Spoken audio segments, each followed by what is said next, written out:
Hello friends, good morning. Ishan ব্লগে তোমাদের সবাইকে ওয়েলকাম। আজ থেকে আবার নতুন ব্লগ নিয়ে চলে এসেছি।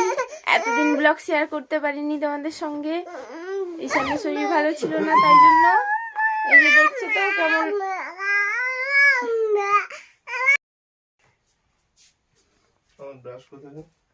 ব্রাশ আছে, এখানে রাখা আছে এরকম।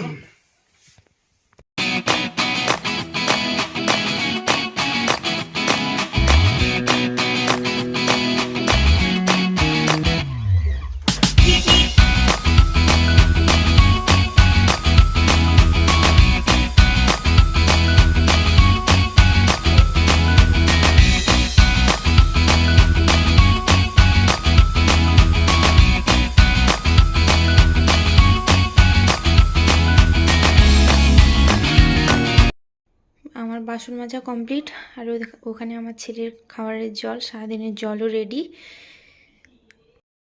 এই ছেলের জন্য এখন সুজি তৈরি করছি। জামা কাপড়গুলো ধুয়ে রেখেছি, এবারে শুকোতে নিয়ে যাব।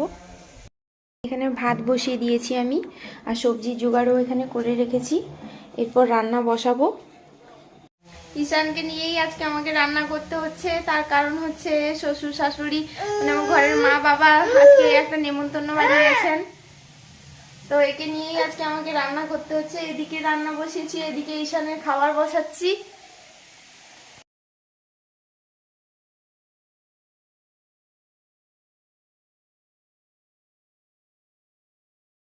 এখানে তরকারি ফুটছে, এবারে আমি চলে যাব মুড়ি খাওয়া বাসনগুলো ধুতে। যে মুড়ি খাওয়া বাসন পড়েছে এগুলো ধোবো এবারে।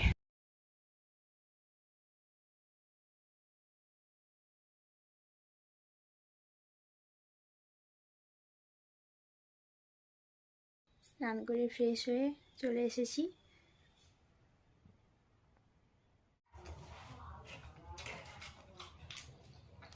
আজকে বাবা মা কেউ বাড়িতে নেই, তাই রান্নাগুলিতে আগেই দেখানো হয়েছে। অল্প আইটেমের মধ্যে পুষ্টিকর খাদ্য বউ রান্না করে রেখেছি। আমি এসে পাপড় ভেজেছি। খুব বড় কাজ করেছে, পাপড় ভাজাটা খুব বড় কাজ।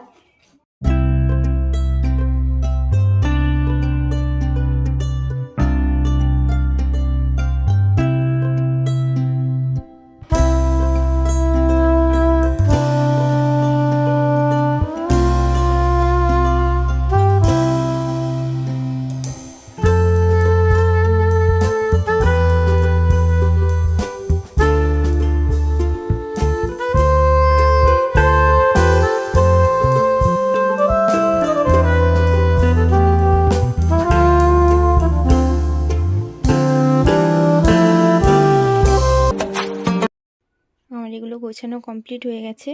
আর এই যে দেখতে পাচ্ছ এই দুটো ব্যাগ, এই দুটো ব্যাগে আমার ছেলের জামার একটা ব্যাগ আর প্যান্টের একটা ব্যাগ।